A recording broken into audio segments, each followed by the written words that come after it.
Hello everyone and welcome back to the Dungeon Learner's Guide. Today we have another Commander's Guild deck tech, and this is our 58th deck, and it's called Ogle the Bogle.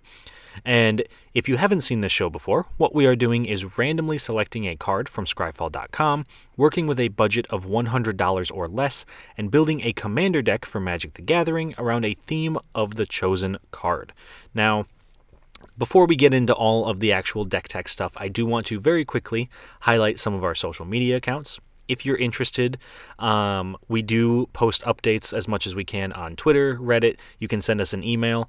I'm more than happy to respond on all of those accounts, and those are great places to suggest cards that you would like to see highlighted on the channel. And if you're interested in giving us a little bit of support more directly, you can go over to our TCG Player affiliate link, where anything you purchase after clicking on that link gives us a little bit of kickback, so we do appreciate that very much. And even more directly, you can head on over to our Patreon account, and we have different tiers available if you are interested in supporting us that way, where you can get access to the deck lists a week early, you can get access to a Discord or participate in the games more if that is something you're interested in, as well as participating in possibly changing up the decks, giving us some suggestions and tweaking things. And last but not least, at the very top of the tier list, we do have actual giveaways for cards that we use to make the Commander's Guild decks as well. So if all of that is something you're interested in, please do head over there and check it out. And a big thank you to our current patron, William Swiftfoot. Thank you very much. And he is actually going to be featured in an upcoming game, not this week, but soon. So something to look forward to if you ever want to join our Patreon. But with that well out of the way, let's take a look at our actual random card for the week and get into our deck tech. So our random card for this week was suggested to us by Neil Arnold on YouTube, and it's a bit of an interesting card because when you look at it, Commander is not the deck that comes to mind, or I suppose I should say it's not the format that comes to mind. So without any further ado, our random card is going to be Slippery Bogle, which is a hybrid green-blue, so 1 mana for a creature beast, and it is a 1/1 with hexproof. So Slippery Bogle is I was going to say a modern all-star, but I don't know if all-star is the right term. But it definitely is a modern deck that performs very well and can kind of surprise people out of nowhere. So we're going to see how well we can translate a modern deck built around Slippery Bogle to Commander. And so in this case, we are not using Slippery Bogle as a commander because it's not a legendary creature, but our commander, I do think, works very well with what we're trying to do. And in this case, it is Galea, Kindler of Hope, which is 1 green, white, blue for an Elf Knight 4/4, Vigilance. You may look at the top card of your library at any time, and you may cast aura and equipment spells from the top of your library. When you cast an equipment spell this way, it gains, when this equipment enters the battlefield, attach it to target creature you control. So Galea essentially gives us an extra card in our hand at all times by allowing us to cast from the top of our deck.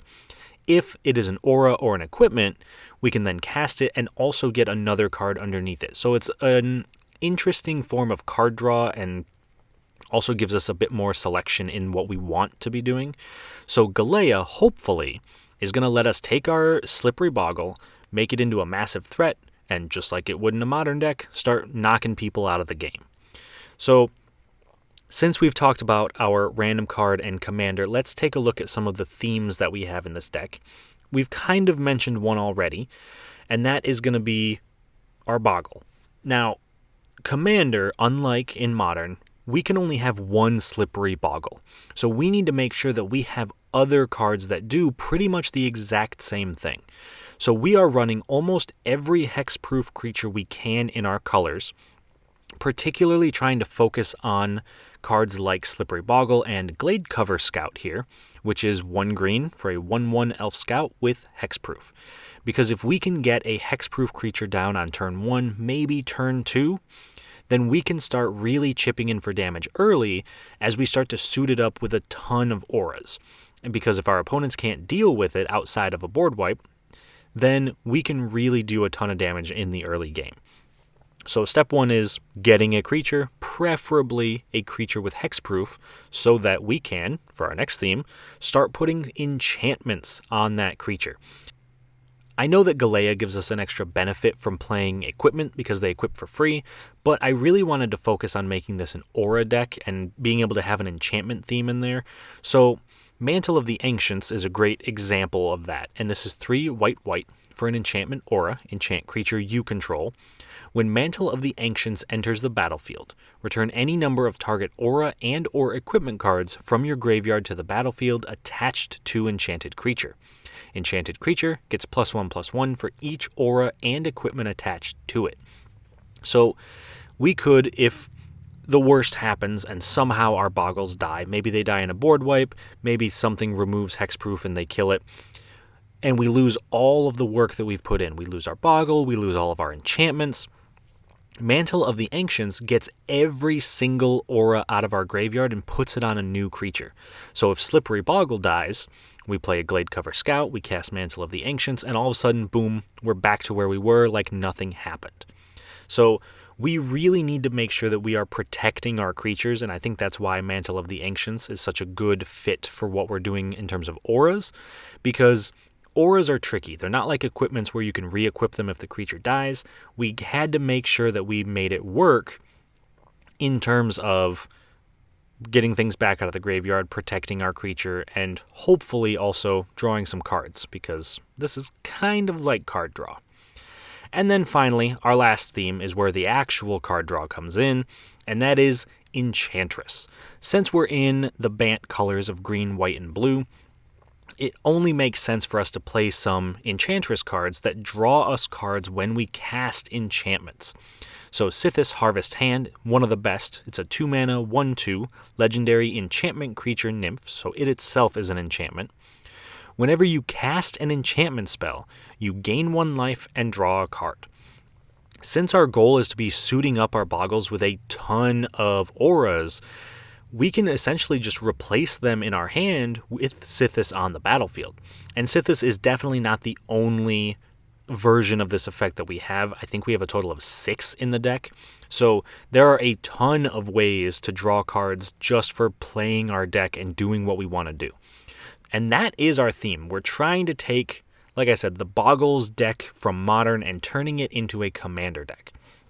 Now, there are some cards, Mantle of the Ancients being one of them, that are in Commander that are not in Modern, and some that are in Modern that still work very well with what we're trying to do.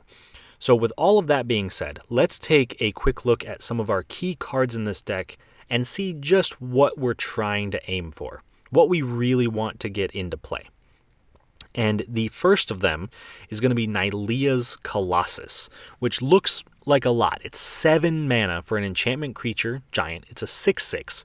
Doesn't have hexproof, so it's not a Bogle. But it does have Constellation. And Constellation says, whenever Nylea's Colossus or another enchantment enters the battlefield under your control, double target creature's power and toughness until end of turn. There is a very slim chance that our Bogle is actually a 1/1 when we cast this, or when we start casting cards with this on the battlefield. So even if our Bogle is, say, a 5/5, we cast 1 enchantment, it becomes a 10/10.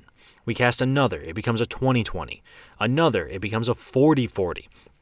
All we have to do, if our Bogle is 5 power, is cast 3 enchantments, and this kills someone from their starting life total. So Nylea's Colossus is incredibly powerful, and especially because we run so many small enchantments and small isn't the right word, very cheap enchantments, mana cost-wise. We can really start to play a ton of them in one turn, and that's going to allow us to start to run over our opponents with the Nylea's Colossus and our Bogles once they've been suited up. Then our next card, after the Colossus, is Steel of the Godhead, which looks a bit weird on its front because it's 2 white-blue, so a hybrid white-blue, for an enchantment aura. As long as enchanted creature is white, it gets +1/+1 and has lifelink. But the real upside to this card is the second line there that says as long as enchanted creature is blue, which most of our Bogles are, it gets +1/+1 and unblockable. So that way our opponents cannot block it no matter what. It's great to give it flying, and it's great to be able to double its power or give it trample, but unblockable means that we can guarantee the damage. We can make sure that no matter what happens, our opponents can't stop our Bogle. And once it's hexproof, unblockable, maybe even indestructible, what are our opponents going to do? The only thing they can really do is mass exile our creatures or our enchantments, and those effects are not nearly as common as targeted creature removal. So hopefully, Steel of the Godhead lets our Bogle survive and get in for some damage. And finally, our last key card is Ardenn, Intrepid Archaeologist. And Ardenn is 2 and a white for a legendary creature, Core Scout. He's a 2/2. He's got Partner, but that's not really relevant in this deck since he's not the commander. But it does say at the beginning of combat on your turn, you may attach any number of auras and equipment you control to target permanent or player. Swapping auras around is not a super common ability, so being able to take all of our auras off of maybe say our Slippery Bogle, because it's just a 1/1 with hexproof, and putting it on a bigger creature with hexproof and maybe trample means that we can just pick whatever the best creature is on board or the hardest creature to kill and suit that creature up. And if next turn, maybe we need something with flying, we can just put it on the creature with flying. So Ardenn gives us a ton of flexibility and doesn't make us feel like we're committing everything to one creature. I mean, we are. I'm not going to lie to you. You are committing most of your resources to one creature, but Ardenn lets you move it around. It lets you play with it a little bit more, and if one creature isn't looking so great, you can just swap it. So Ardenn, great for what we're trying to do, and I don't see a lot of Ardenn decks built around auras. It's usually built around artifacts and equipment, so it is nice to see Ardenn being used for this purpose in this deck. But those are our key cards for this week, so let's take a quick peek at some cool interactions in the deck, some cards that work very well together or just have a ton of synergy together. The first of which is going to be between Dream Trawler and Righteous Authority. Now I know that neither of these cards are super easy to cast. I mean, one is 6 mana with 4 colored pips and one is 5 mana with 2 colored pips, but Dream Trawler is the 2 white, blue for a creature, Sphinx, 3/5, flying, lifelink. I know it doesn't have hexproof. We'll get there. Whenever you draw a card, Dream Trawler gets +1/+0 until end of turn. Whenever Dream Trawler attacks, draw a card. Discard a card, Dream Trawler gains hexproof until end of turn, tap it. So unfortunately, we would have to tap the Dream Trawler, but essentially, on our turn, if we have it in play, we draw a card for our turn, goes to a 4/5. We go to attack, it becomes a 5/5, and all we'd have to do is discard a card to give it hexproof. So it's very difficult to deal with. And if we combine that with Righteous Authority, which is 3 white-blue for an enchantment aura, enchant creature, enchanted creature gets +1/+1 for each card in its controller's hand. At the beginning of the draw step of enchanted creature's controller, that player draws an additional card. So if we can get Righteous Authority onto Dream Trawler, say at the start of our turn, we have 0 cards in our hand. So Righteous Authority is giving 0 buffs to Dream Trawler, still just a 3/5. Draw 1 card, it becomes a 5/5. We draw another card, it goes to 7. Then we move to our attack phase. We draw another card, it goes to 9. And that's if we had 0 cards in our hand at the beginning of the turn. So we went from 3 power to 9 power and drew 3 cards just for having these two sitting on the battlefield. So yeah, it's probably very tough to cast and very difficult to deal with. But if you can get these 2 cards together, it's going to draw you a ton of cards over the course of the game, and it's going to make an impressively large flying lifelink Sphinx. And at that point, what are your opponents going to do, really? They're going to try to kill it. That's too bad. We got a ton of cards. Discard a card. Now it's hexproof. So definitely a big fan of this combination. And honestly, I just like throwing these cards into whatever deck I can. I personally am a big fan of these cards. So that's cool interaction number 1.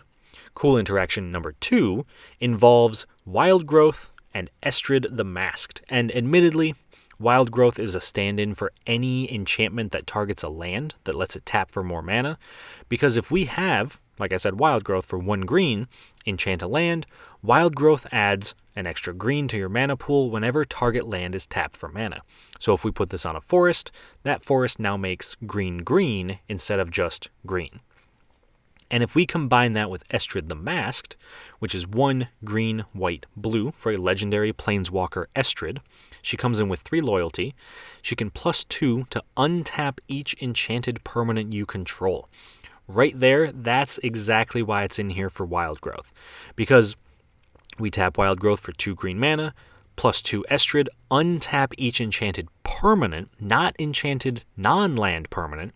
We untap that Wild Growth, we make 2 more green mana, and all of a sudden, for essentially free, because we're ticking our Planeswalker up, we made 4 green mana.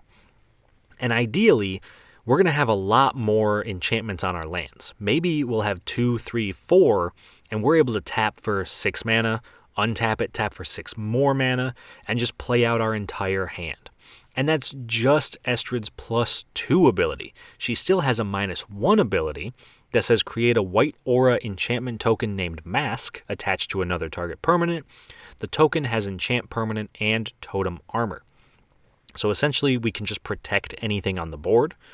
And -7, put the top 7 cards of your library into your graveyard, return all non-aura enchantment cards from your graveyard to the battlefield, then do the same for auras. This, very similar to Mantle of the Ancients, just lets us kind of rebuy all of our auras that we've cast throughout the course of the game. So Estrid, absolutely phenomenal card, but really works with the land enchantments, and that's the main reason she's here. The rest of it is just kind of the cherry on top, that extra little bonus. Now, since this is, of course, a budget show, we're trying to keep our price under $100, it makes sense now to start talking about price. And we got to talk a little bit about the deck itself and how much it costs. Now, a couple of qualifications as we look at our deck price here, which is about $96. This deck was completely constructed and the game was filmed and the video was ready to go by the time that Kamigawa Neon Destiny came out. And luckily for the enchantment archetype, there were some sweet cards printed in Kamigawa. Now, unfortunately, none of them made it into this deck because, like I said, this was constructed before Kamigawa came out. That does, unfortunately, also mean that some of the cards have spiked since the filming of this video. I don't know if the deck is still under $100. I really hope it is, but if it's not, I do apologize. And I do think that our most expensive card in the deck kind of shows you why things spiked up a little bit. So let's start talking about her, and that is Tuvasa the Sunlit, which is green, white, blue for a legendary creature Merfolk Shaman. It's a 1/1, gets +1/+1 for each enchantment you control, and whenever you cast your first enchantment spell each turn, draw a card. Tuvasa, also a very good commander for this deck, currently sitting at $15.02, which is absolutely crazy because Tuvasa's good, don't get me wrong. She's a very powerful commander, but she only lets you draw a card once each turn. So if this deck does happen to be over the budget limit and you are looking for a card to cut, I do think Tuvasa is that card, unfortunately. There are some great Kamigawa Neon Dynasty inclusions that you can throw in there. So there are ways to kind of balance it out, but like I said, due to the timeline of things got a little bit wonky, so hopefully the deck still works. If not, I do apologize, but I hope you enjoyed it nonetheless.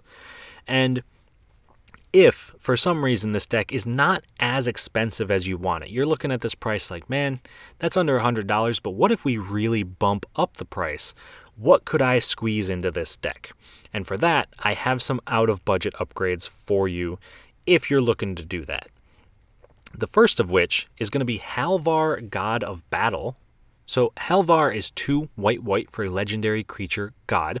He's a 4/4, and he says creatures you control that are enchanted or equipped have double strike. At the beginning of each combat, you may attach target aura or equipment attached to a creature you control to target creature you control.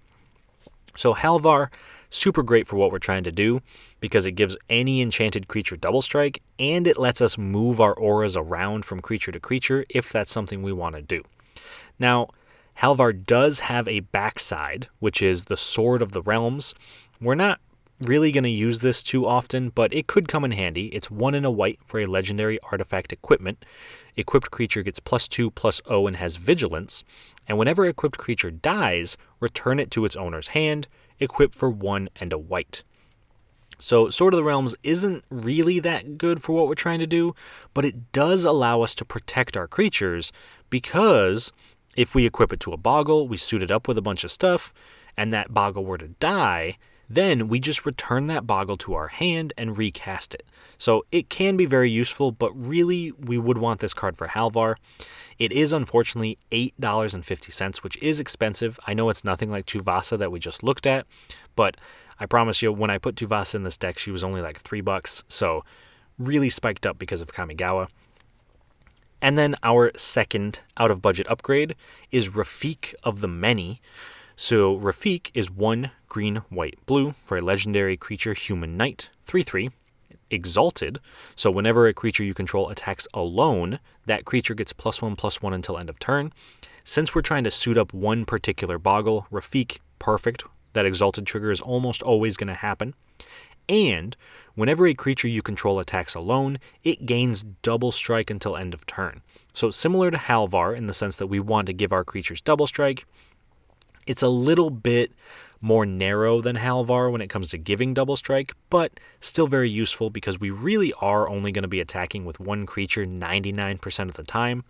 But Rafiq is unfortunately $16.09, and I think that comes with the lack of reprints.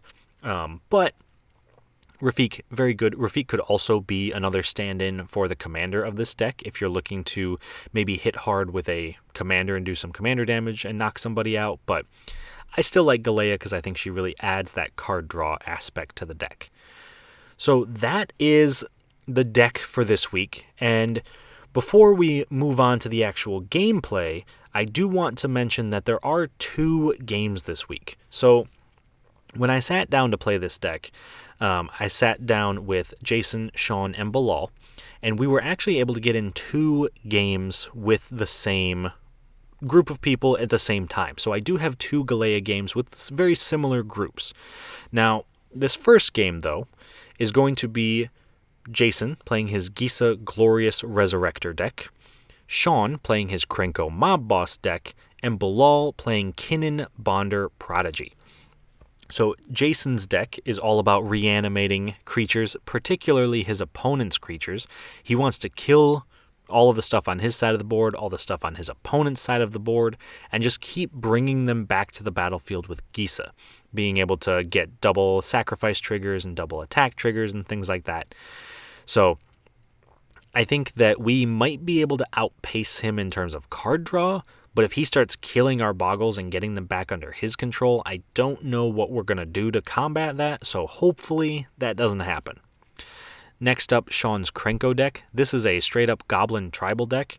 One thing to note about Shawn's Krenko deck is it's very, very fast. He's very good at getting Krenko out turn 2, turn 3, and just starting to slam into people with goblins.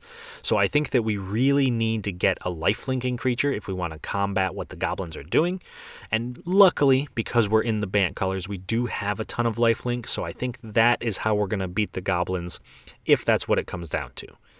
And then last up, we have Bilal's Kinnan deck, which is a combo deck. He wants to use a ton of creatures and artifacts that tap for mana, and then make sure that with Kinnan, they tap for more mana than they're supposed to. And he's got quite a few ways to make an infinite amount of mana in the deck, so then he can activate his commander an infinite number of times, and essentially win the game, because there's not much anyone else can do when you put your whole deck onto the battlefield. So I think that we really need to try to make sure Kinnan stays off of the battlefield, and we don't have a ton of removal. Most of our removal is in the form of just targeted creature removal, and Kinnan being 2 mana kind of gets around that because he can just recast it, but we'll see how it goes. I'm looking forward to this game here, so I hope everyone enjoys it, and I will talk to you all once it's done. At the start of the game, Jason goes first, followed by Shawn, Bilal, and then myself. On Jason's first turn, he plays a swamp.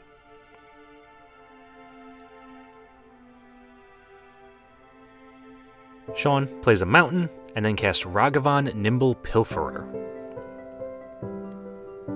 Bilal plays a forest. I play an Evolving Wilds, sacrificing it to search my library for a forest and putting it into play tapped. Jason plays a swamp and casts Zulaport Cutthroat, draining each opponent for 1 whenever a creature he controls dies. Shawn moves to combat and attacks Bilal for 2, creating a treasure token and exiling the top card of Bilal's library, a Wormcoil Engine, being able to cast it this turn. Then, in his second main phase, he plays a Crystal Vein, sacrifices it for 2 mana to cast Seething Song, creating 5 red mana, and this allows him to cast his commander, Krenko Mob Boss, and Dragon Fodder, making 2 1/1 Goblin tokens.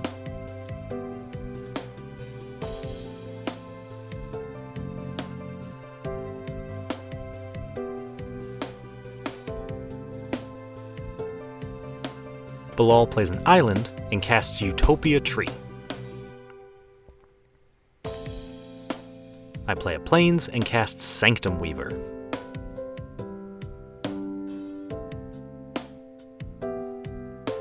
Jason plays a Swamp and then plays a Morph.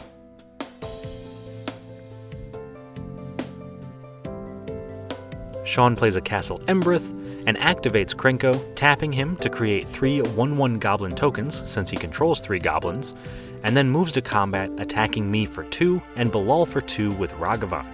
We choose not to block, then Bilal and I both take 2 damage, Shawn makes a treasure, and Bilal exiles Dawnglade Regent from the top of his library.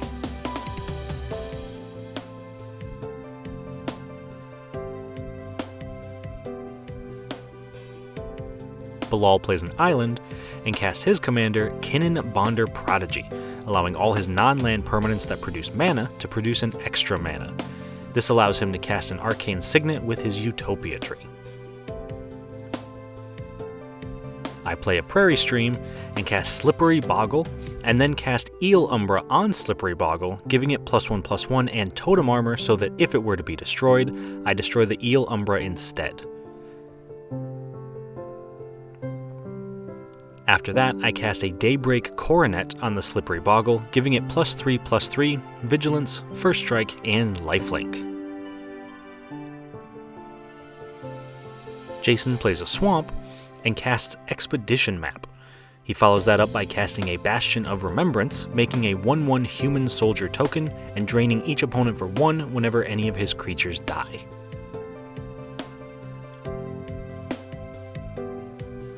Shawn plays a Mountain, and then activates Krenko, creating 6 more Goblin tokens, before moving to combat and attacking Bilal for 2 with Ragavan, but this time Bilal blocks with Kinnan, killing both creatures.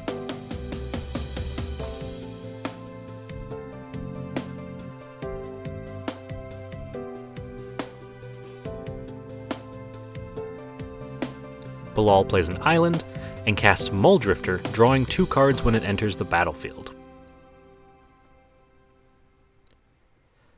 I play a command tower and cast my commander, Galea, Kindler of Hope. This allows me to cast Aqueous Form from the top of my library onto Slippery Bogle, making it unblockable and letting me scry 1 when it attacks. I then attack Shawn for 5, gaining 5 life.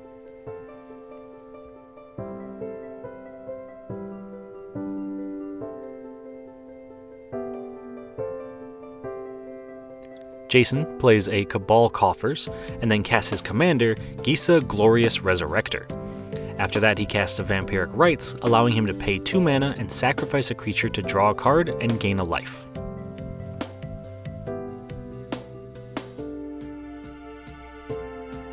Shawn activates Krenko, creating 12 more Goblin tokens, and then plays a Mountain and casts Thermopod, allowing him to sacrifice a creature to make a red mana. This lets him sacrifice 4 goblins and cast Helm of the Host, and sacrifice 5 more to equip the Helm of the Host to Krenko. Moving to combat, the Helm triggers, making a non-legendary token copy of Krenko with haste, which he immediately activates to create 16 goblin tokens.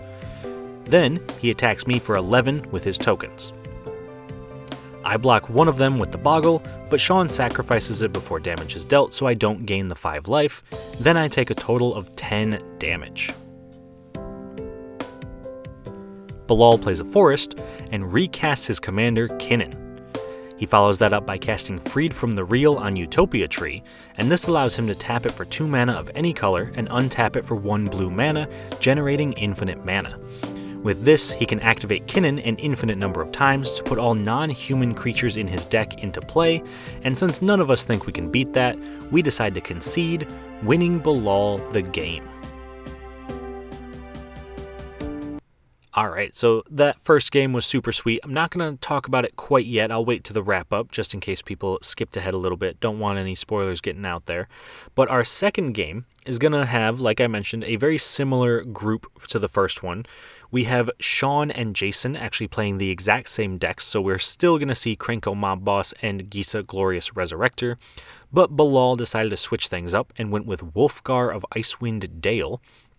And Wolfgar is all about doubling attack triggers. So Bilal has this deck filled up with creatures that want to attack, want to do a ton of damage, and also trigger on attacks, so that way he gets double the effect. So I expect this to be full of very fast creatures, very big creatures, and again, very similar to Kinnan, that he wants a lot of value, but I don't think this is meant to go infinite, although I wouldn't be surprised if it did. So I'm looking forward to this game. I hope you all are too. And I will talk to y'all once this one is done as well. At the start of the game, I go first, followed by Shawn, Jason, and then Bilal. On my first turn, I play a Canopy Vista.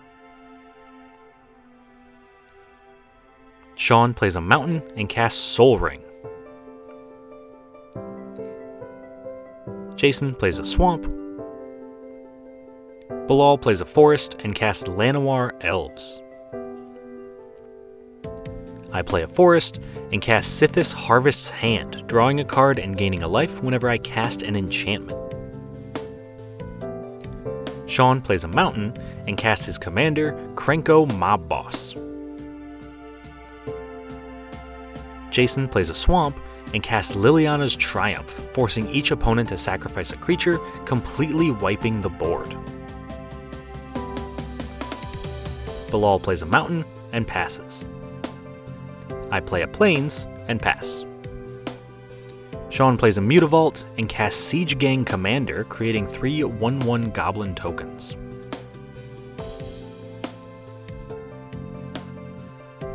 Jason plays a Swamp and casts Bastion of Remembrance, making a 1/1 Human Soldier token and draining each opponent for 1 whenever one of his creatures dies.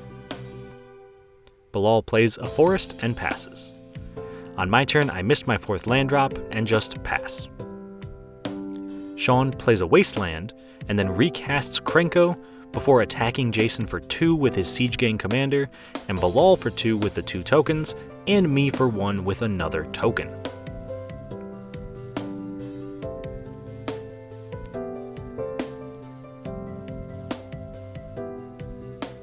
Jason casts a Sign in Blood, drawing 2 cards and losing 2 life, and then plays a Swamp and casts Priest of the Forgotten Gods.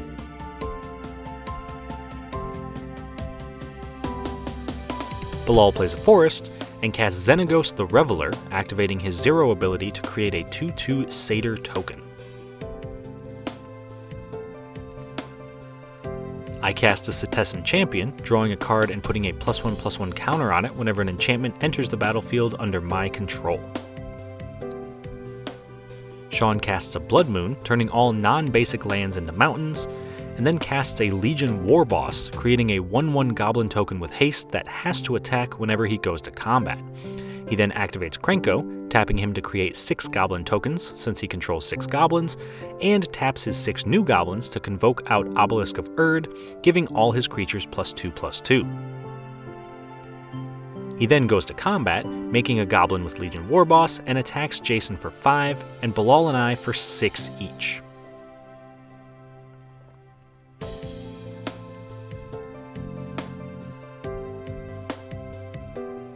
Jason plays a mountain named Myriad Landscape, and then casts a Cryptghast, letting all his swamps tap for 2 mana.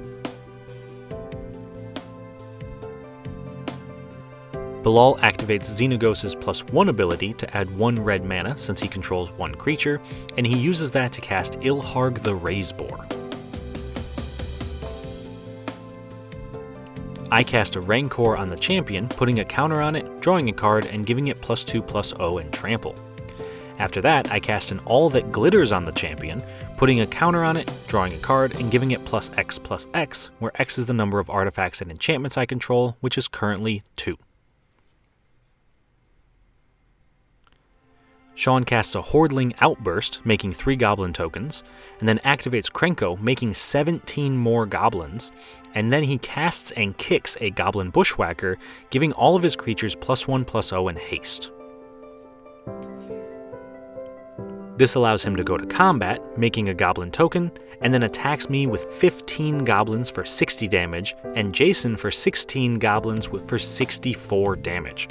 We both block as much as we can, and Jason even casts Go for the Throat to kill an attacking goblin, before activating his Priest of Forgotten Gods to force each opponent to sacrifice a creature and lose 2 life, while he draws a card and makes 2 black mana.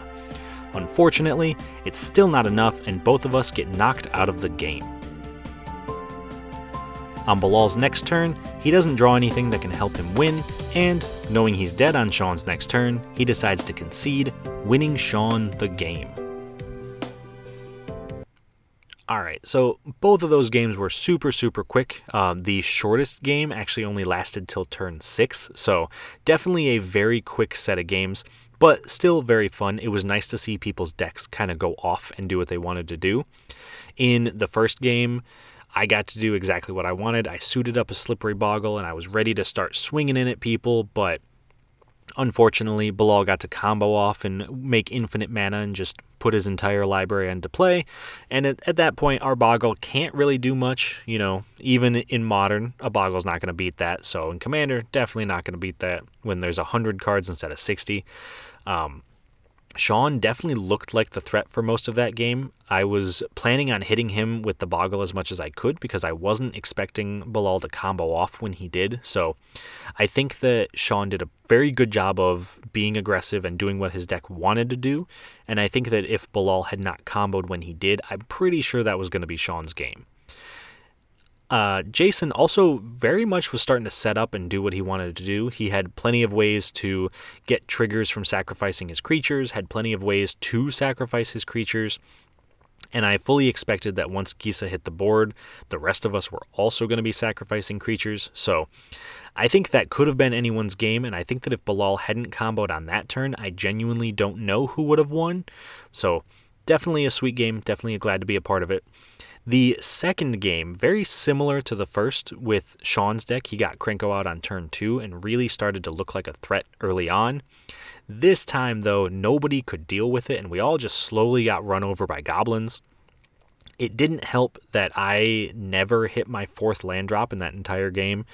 I drew a bunch of cards with my Setessan Champion, but just couldn't quite find another land. Jason almost had an answer to the goblins. He was starting to build up the board to the point where, again, the sacrifices were going to start to happen, and there's a good chance he probably could have wiped Shawn's board there pretty soon. Bilal's deck, unfortunately, didn't really get to show much of its power. He got to play Xenagos and got to make some satyrs and didn't do too much else, which is a shame. I personally am a big fan of Wolfgar, and I would have loved to have seen that deck go off, but there's always next time. So I hope you enjoyed the deck tech. I hope you all enjoyed both of the games. I figured they were short this week. And if you have suggestions for future cards or anything you would like to see on the channel, please do let me know. And other than that, I will see you all on the other side of the Dungeon Learner's Guide.